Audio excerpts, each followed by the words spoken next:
Muito bem, vamos contar um pouco da sua história. Como é que foi a sua conversão? Minha conversão faz mais ou menos 17 anos. A Fernanda, minha esposa, inicialmente começou a congregar numa igreja aqui em Belo Horizonte, na Igreja Batista Príncipe da Paz, com nosso querido pastor Cláudio Camp. Cláudio Camp, aquilo não existe, não né? Existe, não existe. Aliás, costumo dizer, se o existe. Cláudio não existisse, ele teria sido inventado. É verdade. Pensando num sujeito espetacular, ele. E eu me lembro que quando eu fui, a primeira vez que eu fui à igreja, e eu vi o pastor Cláudio falando, eu era um sujeito que sempre fui de estudar muito, e nunca tinha lido a Bíblia. E quando eu entrei na igreja, o pastor Cláudio começou a pregar, e a palavra de Deus começou a entrar no meu coração igual uma flecha. Eu ficava ouvindo aquele homem pregar, eu falava, meu Deus, por que eu não sei nada disso que ele está dizendo? E a partir daquele instante eu comecei a estudar a Bíblia.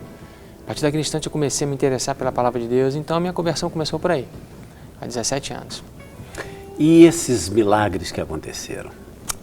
Assim que nós nos convertemos, a Fernanda queria ter filhos. Foi no início do nosso casamento, a conversão basicamente bateu com o início do nosso casamento. E ela não conseguia engravidar, eu já tinha uma filha do meu primeiro casamento. E a Fernanda queria, onde ela passava em pracinha, essas coisas, ela começava a chorar porque via as crianças brincando, ela queria, né? A mulher tem esse instinto de maternidade, né? E aí um amigo, na época eu trabalhava inclusive na promotoria, à época chamada de Promotoria de Erros Médicos, depois mudou corretamente para a Promotoria de Defesa da Saúde. E eu fiz muitos amigos na área de medicina. E um desses amigos chegou, eu conversando com ele a respeito disso, ele falou, Rogério, vamos radicalizar, vamos fazer logo um exame para resolver esse problema da Fernanda, para ver o que ela tem realmente. E fez uma videolaparoscopia. E foram identificadas 5 causas de infertilidade na Fernanda. Endometrite, endometriose, acho que era fimose de trompa, mioma, era uma fusaca, um negócio horroroso. E que ela não podia engravidar pelos meios naturais de jeito nenhum. E eu me lembro que nessa época, nosso nome entrou na lista de oração da igreja, e a Fernanda tinha passado no concurso do Rio. Eu me lembro que eu estava num culto, numa terça-feira à noite, e o pastor Cláudio pregando, e de repente eu estava no começo da minha conversão, eu tinha começado a ler a Bíblia pelo Velho Testamento, não queria começar pelo Novo, queria começar pelo começo, não tinha chegado no Novo ainda. E aí o pastor Cláudio pregando a respeito de um discípulo amado, pregava a respeito desse discípulo amado, e eu não sabia que era esse discípulo amado. De repente, uma coisa assim, uma voz quase que audível, sabe, dentro de mim, começou a dizer o seguinte, o nome que ele disser vai ser o nome do seu filho. E a Fernanda estéril. E assim, aquela coisa me incomodando, o nome que ele disser vai ser, sabe aquela coisa que passa em frações de segundos e parece uma eternidade? E aquela coisa, o nome que ele disser vai ser o nome dele, ele não dizia o nome. E de repente ele fala, João. Quando ele falou João, é coisa de recém-convertido mesmo. Quando ele falou João, eu saí lá do meu banco, lá do último banco, fui lá à frente, lá no púlpito, tomei o microfone da mão do pastor Cláudio. E eu falei com a igreja assim, falei, olha, eu não sei o que está acontecendo, eu sou recém-convertido, ainda não conheço a palavra de Deus toda, mas eu acho que Deus está falando comigo. Vocês sabem que a minha mulher é estéril, mas Deus está falando que ela está grávida e que meu menino se chama João. Quando eu falei isso... Isso é coisa de doido. aí a igreja veio abaixo, né? Aquela coisa de crente doido. Glória a Deus, aleluia, não sei o quê. Aí foi uma loucura. Eu fui para casa, peguei o telefone, liguei para Fernanda. Falei, Fernanda, você não sabe o que aconteceu. Deus falou comigo na igreja, você está grávida. Ela estava no Rio, na casa da minha mãe. Você está grávida e nosso filho tem até nome, ele se chama João. Quando eu falei isso, a Fernanda, eu estou grávida, não teve fé nenhuma para crer que estava grávida. E o engraçado que depois ela passou, tinha passado no outro concurso aqui em BH, veio para cá. E o primeiro mês, nada de gravidez. Segundo mês, nada. Terceiro mês, eu já tinha até vergonha de entrar na igreja, que todo mundo esperando a notícia da gravidez, né? Eu já chegava, a parte de homem, meu irmão já ia pro meu canto quietinho. Eu ficava pensando assim comigo, eu falava, Deus, não deixa eu pagar esse mico aqui na igreja, porque se fosse entre mim e o senhor, tudo bem, né? Mas eu fui à frente, peguei o microfone, falei para todo mundo que a minha mulher estava grávida e agora ela não engravida. Tá esquisito para mim, né? Eu sei que eu estava na promotoria e de repente toco o telefone, era a Fernanda, chorando. Ela só dizia o seguinte, vem para casa porque Deus é fiel, vem para casa porque Deus é fiel. Só falava isso. Eu falava, Fernanda, o que está acontecendo? Não, vem para casa porque Deus é fiel. Eu pedi um amigo para me substituir ali, que eu estava fazendo atendimento ao público, voando para casa. Quando eu cheguei, estava lá a Fernanda ajoelhada, chorando e orando. Em cima da cama, um exame de fax, um exame de sangue. Ela tinha recebido por fax o resultado e estava lá a comprovação da gravidez.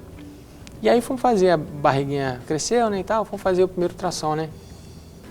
Aí no ultrassom, aí o médico pergunta pra mim assim, você quer saber o sexo da criança? Aí eu pensando comigo assim, pô, quer saber sexo? Tem até nome, pô. Esse cara não sabe que é meu chegasse. Só faltou você falar, eu sei, é João. Eu falei, meu amigo, precisa falar que eu já sei que chama João. Aí ele falou assim, é menina. Eu falei, não, menina não. Eu falei, menina, com certeza absoluta, menina. Aí nasceu a nossa primeira menina, que nós demos o nome de Emanuela, né? Que você não botou Joana?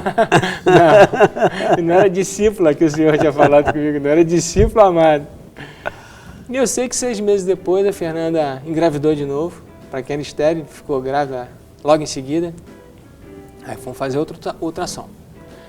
Aí o médico também, mesma pergunta, você quer saber o sexo da criança? Eu já não estava com aquela bola, né, do primeiro, mas ainda crendo que seria o João, né? Ele, menina. Aí veio a Rafinha, veio a segunda filha nossa, a Rafaela. A gente colocou o nome de Rafaela porque Jeová Rafa é o Deus que cura, Deus, né? que cura. E aí, para Fernanda, ela já estava liquidada a fatura. Estava realizada. Como mãe, 2 meninas, nós temos, são maravilhosas, espetaculares. Além da Dani também, que é uma pessoa espetacular.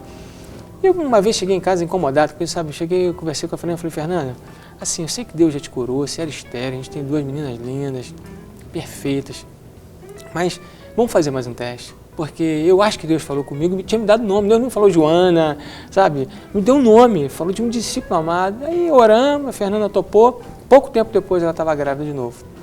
Aí engravidou, aí veio o João. Mas Deus faz muito mais, né, do que aquilo que a gente imagina, do que aquilo que a gente pensa, né?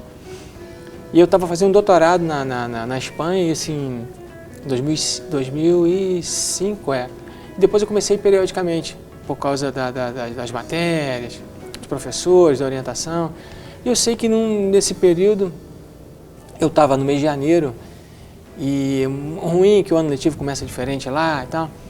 E ligando, a Fernanda estava na praia com os meninos, de repente eu estou falando com ela pelo MSN, ela falou, preciso falar com você. Eu falei, não, nós já estamos falando aqui no MSN. Ela falou, não, me liga.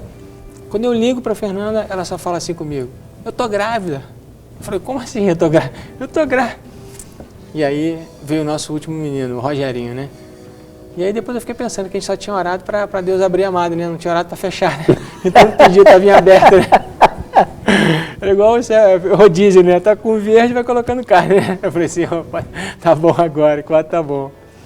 E aí nós fechamos em 4 filhos, o Rogerinho, naturalmente, que você quis que ele, né, herdasse o seu nome, mas podia ser o João II, né?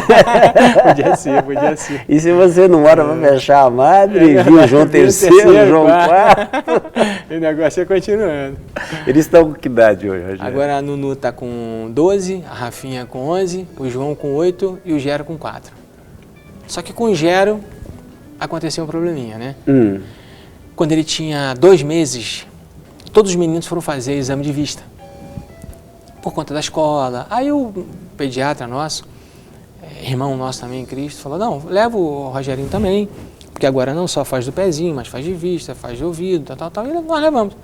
E eu sei que eu estava em casa, a Fernanda foi com todos os meninos, eu estava em casa, ela me liga nervosa, dizendo que o oftalmologista tinha identificado um problema no Gero.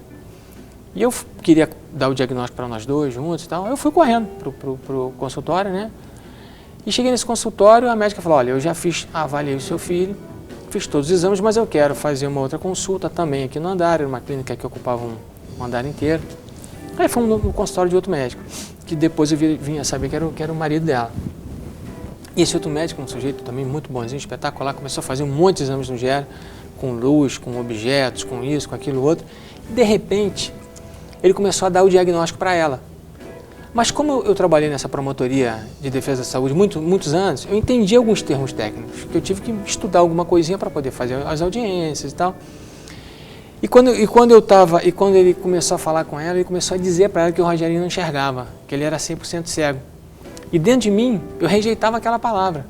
Eu falava, não, meu menino enxerga em nome de Jesus. E ele falando com ela, mas de repente também eu me lembrei que uma semana antes, eu cheguei no meu quarto, fui brincar com o Rogerinho, montei em cima dele, e brincava pra cá, brincava pra lá, e só tinha aquele olharzinho distante, perdido. Mas ele tinha que idade? 2 meses. 2 meses. Ele só olhava pra frente assim, tinha aquele olhar perdido, né? E eu sei que de repente ele começou a dar o diagnóstico para mim e para a Fernanda. Aí dizendo que o Rogerinho ele não tinha um problema no globo ocular, era um problema no nervo óptico. E eu interrompi o médico e falei, doutor, meu menino enxerga. Ele falou assim, mas como seu menino enxerga? Eu falei, doutor, meu menino enxerga, só sei que ele enxerga. O diagnóstico ficou muito forte pro pai, né? E ele falou que tinha que fazer um exame, nesse exame tinha que ser uma anestesia geral, ele foi para o computador requisitar o exame. Quando ele requisitou o exame, digitou, me entregou, eu vi que era um nome judeu, era um nome hebraico. Eu estava estudando, fazendo um seminário de teologia, estudando um pouquinho de hebraico. Eu falei, doutor, você é judeu? Aí comecei a conversar com ele sobre Israel, eu falei, poxa, adoro, amo o povo judeu, principalmente que Jesus era judeu. Beleza, e nos levantamos, ele foi se despedir da gente, ele e a esposa na porta. Quando eu estava para sair daquele hospital, Deus me deu uma palavra para falar com aquele médico. Eu falei, doutor, o senhor sabe por que meu menino enxerga? Ele ficou assim, sem entender muito bem, né? Aí eu falei numa linguagem que ele entenderia, né? Eu falei assim, ele enxerga porque eu sirvo ao Deus de Abraão, ao Deus de Isaac, ao Deus de Jacó. É por isso que meu menino enxerga. E isso o judeu entende bem. Entende bem, entende bem. E fui embora. Chegamos em casa, eu peguei meu menino, coloquei na cama, fechei a porta do meu quarto, montei em cima dele, cuspi no meu dedo. Coisa de crente doido, né? Passei saliva nos 2 olhinhos dele. Falei, Rogerinho, você enxerga em nome de Jesus. Aqui em casa quem mais enxerga é você. E para mim estava liquidada a fatura. A Fernanda ligou para a médica dela, que fez os partos, e ela queria que a gente fizesse uma outra avaliação. Ela começou a chorar, muito nervosa. No dia seguinte nós fomos fazer essa outra avaliação. Era para ter chegado 10 horas no médico, outro oftalmologista, um cirurgião oftalmologista. Atrasamos 10, 15 minutos, ele entrou em sala de cirurgia, 2 horas da tarde esse médico saiu. E nós fomos falar com ele, doutor, nós fomos indicados para a doutora tal, e o nosso menino teve um diagnóstico assim. A primeira coisa que ele perguntou, quem foi que deu esse diagnóstico? Então nós falamos, foi um médico fulano de tal. Ele falou, olha, esse médico é um médico referência aqui em Belo Horizonte. Ele já foi professor de todo mundo. Se ele deu um diagnóstico assim, é bem provável que esteja correto, mas vamos rever. E começou a fazer todos os exames que o médico tinha feito no dia anterior. Mas Deus é tão maravilhoso, entrou naquele consultório a esposa dele, que também era oftalmologista, só que estava de licença maternidade. Ela foi para levar uma comida para ele, marmitex. Quando ele entrou, ele chegou para ela e falou assim, amor, esse casalzinho foi indicado pela doutora tal, já teve um diagnóstico do doutor fulano, e eu já fiz todos os exames aqui, avalia também a criança. Ela pegou da bolsa dela uma bonequinha presa no palitinho de sorvete, uma bonequinha com os cachinhos pretos, aí só colocou na frente do Rogerinho. Aí contou assim, 1, 2, 3, deixou a bonequinha cair presa assim no palito. Quando ela deixou a bonequinha cair, o Rogerinho meteu o olhinho para baixo aqui. Aí contou 1, 2, 3, aí meteu o olhinho para o outro lado de novo. Moral da história, Deus curou meu menino em 24 horas. Hoje o Rogerinho é o que mais enxerga com o diagnóstico de cegueira. Diagnóstico de cegueira. É porque a história é muito longa, né? Nosso tempo é muito curto. Mas durante a madrugada, inclusive, a Fernanda foi para a internet pesquisar o que era a doença. E a cegueira era a parte branda da doença, porque era uma doença degenerativa. Então, o pior ainda estava por vir. Ainda estava por vir. Quer dizer, o milagre foi maior do que você imaginava. Muito maior. Que coisa maravilhosa, hein, Rogério? Tinha muitos detalhes, mas assim, o essencial é esse. Mas nós vamos ter a oportunidade de fazer um outro programa para a gente falar desses detalhes. Vamos sim. Feliz por te receber aqui. Alegria minha. Por conhecer mais um pouco da sua história, que eu já conhecia parte. E feliz por saber que realmente a bondade de Deus tem se expressado na sua vida, na sua casa. E com toda certeza tem permitido a você, a sua esposa e os seus filhos, de modo geral, a dar esse testemunho bonito da fé que vocês vivem. Amém. Obrigado por ter vindo. Eu que agradeço. Mais uma vez.